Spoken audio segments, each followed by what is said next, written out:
Assalamu alaikum. So today we are continuing with our chapter number 3 from the book of Mankeef, National Income, where it comes from and where it goes. So far we have established that there are basically four questions that we are going to address about the sources and uses of GDP. इसमें हम first two questions कर चुके हैं, and today we are concerned with the question number 3 and 4 both. Um, as far as the first question was concerned, though we have seen the question is that how much do the firms in the economy produce and what determines a nation's total income. तो इसमें हमने देखा था कि जो आपके factors of production है और जो प्रोडक्शन फंक्शन है वो बेसिकली जॉइंटली डिटरमिन करते हैं कि what would be the quantity supplied of goods and services and this was our production function जिसमें हमने ये असम्पशन रखी थी कि कैपिटल और लेबर फिक्स्ड होगा और इन फिक्स्ड क्वांटिटी के साथ जो भी आउटपुट प्रोड्यूस होगा that would also be fixed. Then the second question was how is national income distributed to the factor of production. तो उसमें हमने पढ़ा था marginal product of labour and then marginal product of capital और उसमें हमने ये फिर कंक्लूजन ड्रॉ किया था कि जो प्रॉफिट मैक्सिमाइजिंग फर्म है it follows simple rule. Rule क्या है? The firm demands each factor of production until that factor's marginal product equal its real factor price.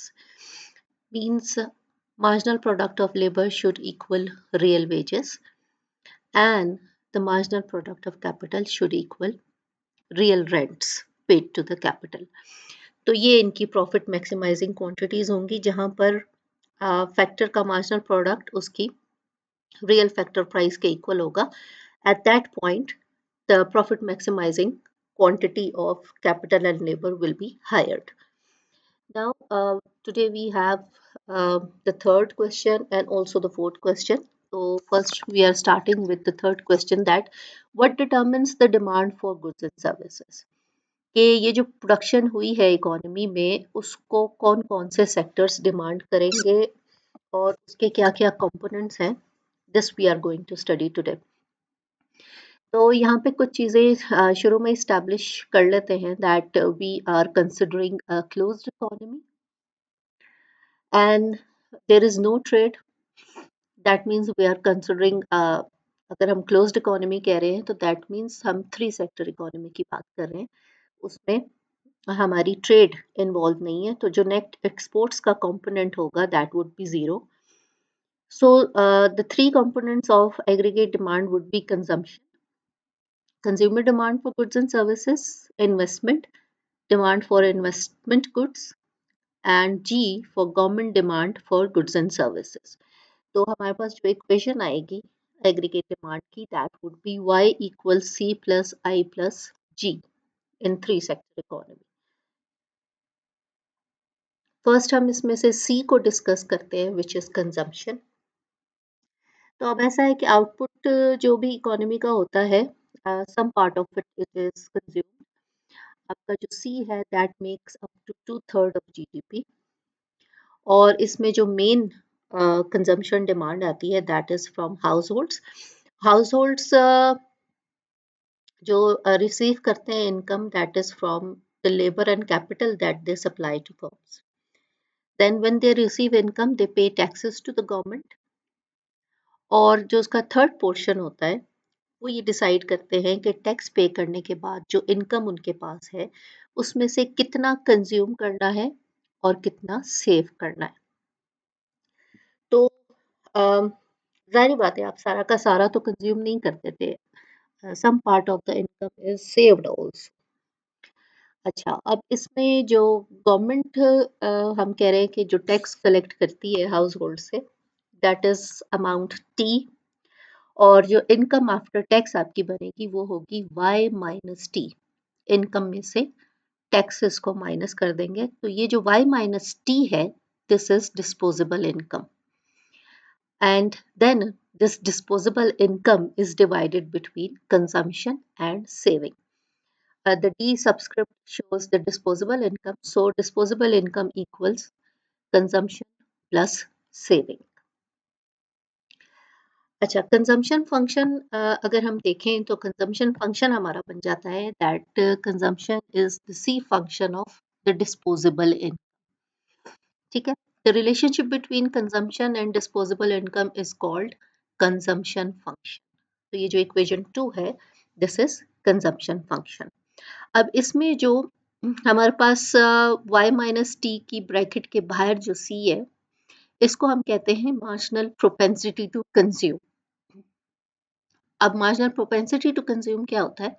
This is the change in consumption when disposable income increases by 1 रुपी.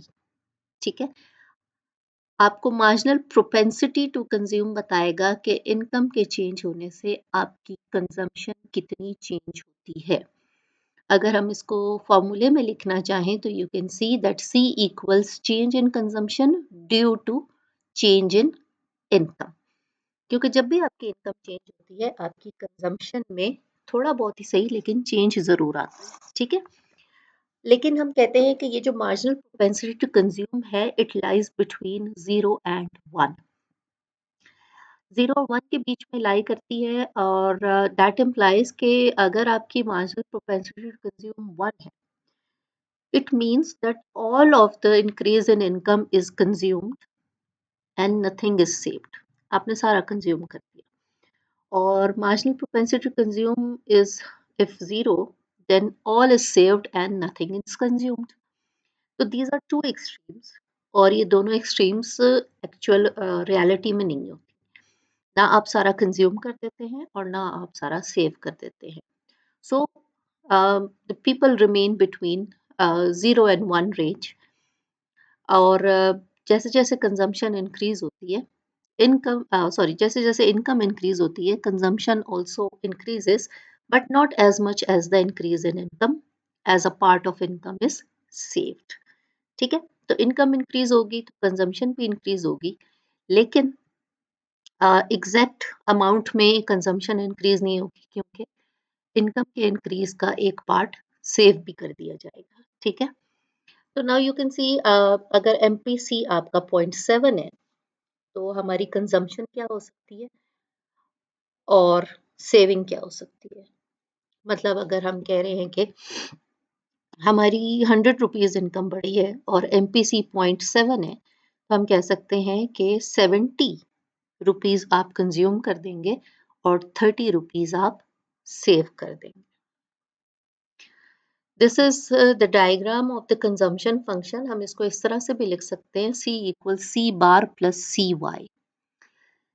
अब इसमें जो C bar है that is autonomous consumption. Autonomous consumption क्या होती है? Consumption at zero level of income. आप अगर diagram में देखें तो C बार वो पॉइंट है इसमें जहां पर ओरिजिन है, उस ओरिजिन से ऊपर आपका कर्व स्टार्ट हो रहा है. तो ये जो पोर्शन है दैट शोज के जीरो लेवल ऑफ इनकम पर भी यू आर कंज्यूमिंग समथिंग.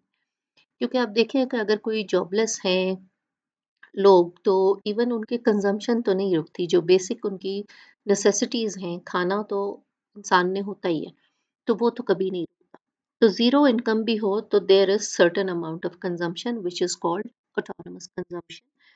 और फिर जो उसके बाद जो हमारा कर्व है दैट इज़ showing के as income increases consumption also increases, but it is showing that consumption increases less than the increase in income. ठीक है, अगर जितनी इनकम इंक्रीज होती उतनी ही कंजम्पशन भी इंक्रीज होती तो आपका जो कर्व था वो ओरिजिन से स्टार्ट होता और ये एक 45 डिग्री लाइन होती जो आपको शो करती कि सारी इनकम कंज्यूम कर दी है. तो ऐसा नहीं है because MPC lies between 0 and 1, that is why इसका स्लोप 45 डिग्रीज का नहीं है. अब जो आगे का पोर्शन है CY that is marginal propensity to consume out of income.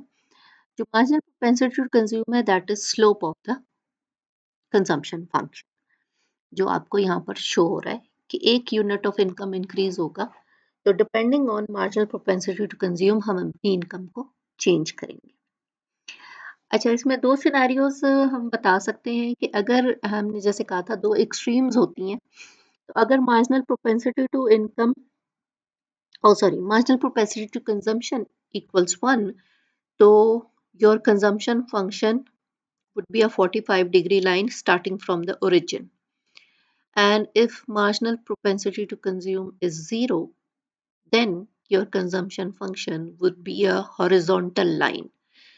Zero होने का क्या मतलब होगा कि इनकम इंक्रीज भी हो रही है तब भी कंजम्पशन ज़ीरो रहती है, तो ये दोनों एक्सट्रीम्स नहीं होती। तो आपका जो आपका जो कंजम्पशन फंक्शन है वो फिर इस शेप का आता है, which is showing a positive relationship between consumption and income. Second component हमारे पास आ जाता है एग्रीगेट डिमांड का, दैट इज इन्वेस्टमेंट। अब जो हाउस होल्ड्स हैं या फर्म्स हैं, दोनों ही परचेज करती हैं इन्वेस्टमेंट गुड्स। अगर फर्म्स को देखें तो firms add to stock of capital, investment तभी करती हैं कि या तो अपना स्टॉक ऑफ कैपिटल बढ़ा सके या जो एग्जिस्टिंग कैपिटल है जिसमें जो वेयर एंड टेयर होती है उसको रिप्लेस कर सके। सिमिलरली जो हाउस होल्ड्स हैं वो नए घर परचेज करते हैं, तो जो नए घर बनाना है या उनको परचेज करना है वो इन्वेस्टमेंट में आता है, that is not part of consumption, उसको इन्वेस्टमेंट कहते हैं। अब जो आपकी इन्वेस्टमेंट है that depends on the interest rate obviously, because it measures the cost of funds.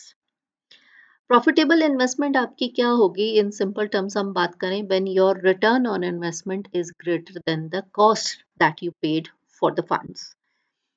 अब आप आपका उस पे ज़्यादा कमा रहे हैं और उसको कम कॉस्ट पे आपने बोरो किया है, तो that means your investment is profitable.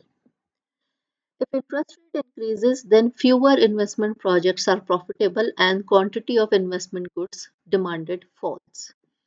जाहिर है जब आपका इंटरेस्ट रेट इंक्रीज होगा तो दैट मीन्स आपकी जो कॉस्ट ऑफ बोरोइंग है वो बढ़ जाएगी और प्रॉफिटेबिलिटी कम हो जाएगी, जिसकी वजह से इन्वेस्टमेंट की डिमांड कम हो जाएगी। इसमें हम दो तरह के रेट ऑफ इंटरेस्ट में डिस्टिंक्शन करते हैं, nominal versus real rate of interest. अब नॉमिनल रेट ऑफ इंटरेस्ट तो यूजुअली यूज होता है, दैट इज आई, उसको आई से डिनोट करते हैं, स्मॉल आई से, is the rate of interest that investors pay to borrow money. And then we have real rate of interest, which is denoted by small r. That is the nominal rate of interest corrected or adjusted for inflation. अगर आप nominal rate of interest में से inflation का factor minus कर दें, उसको उसके लिए adjust कर लें, तो we get the real rate of interest. So investment is the function of basically real rate of interest. आप देख रहे हैं I is the function of small r, and this r denotes the real interest rate, which is the nominal interest rate corrected for inflation. अब real interest rate क्या है आपका? Real interest rate is the cost of borrowing and it is the opportunity cost of using one's own funds to finance investment spending. कि अगर आप opportunity cost of using one's own fund, मतलब अगर आप अपने फंड्स यूज कर रहे हैं instead of borrowing from the banks और someone else, so your I depends negatively on real rate of interest.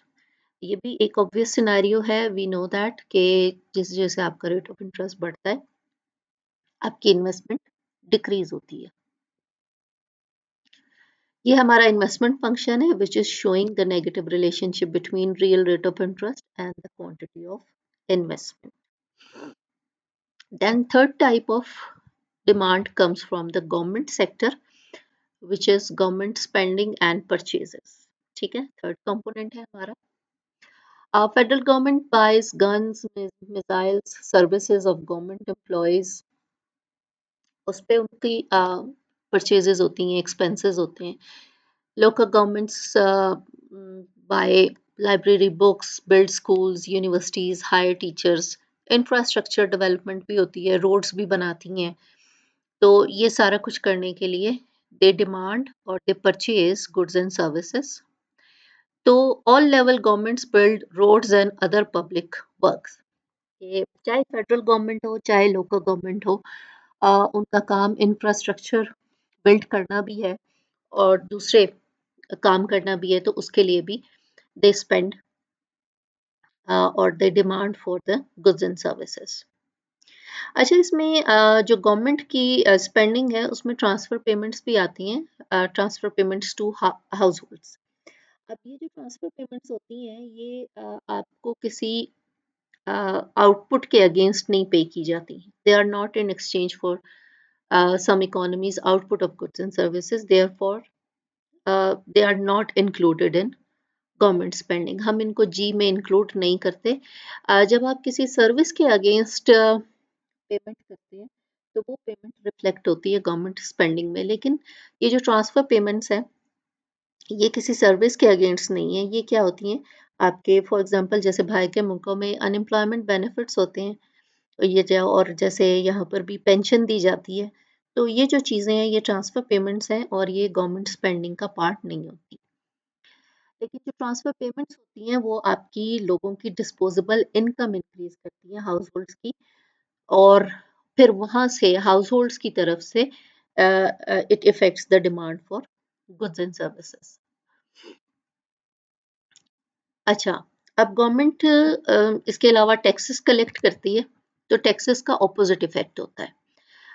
If taxes increase and transfer payment also increase, then income is unchanged.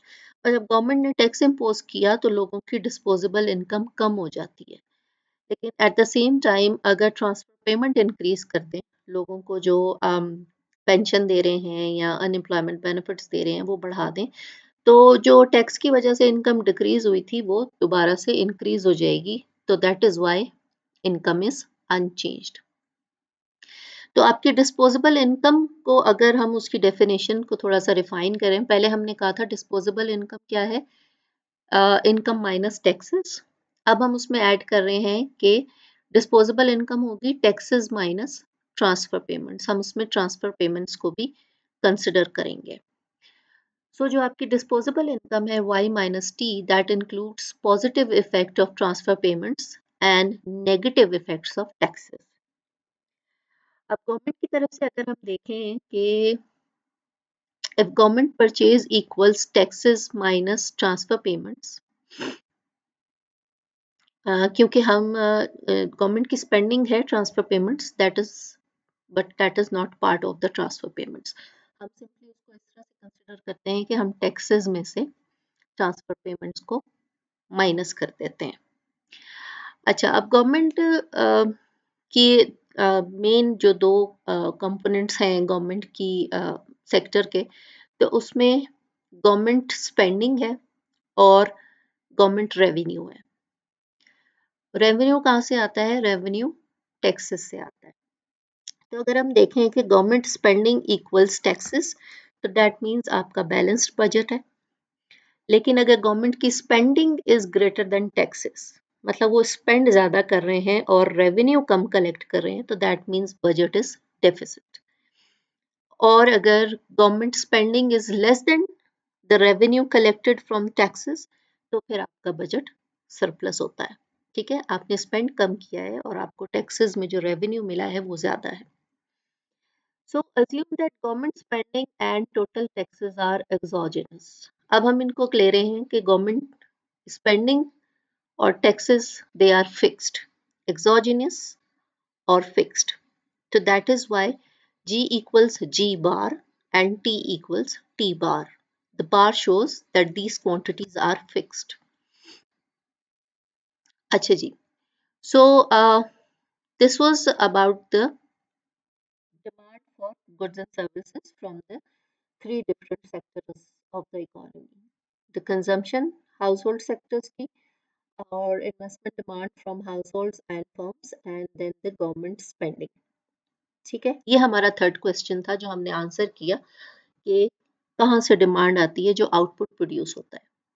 Now after that we will study the fourth question, which is about that how equilibrium is achieved in the market for goods and services.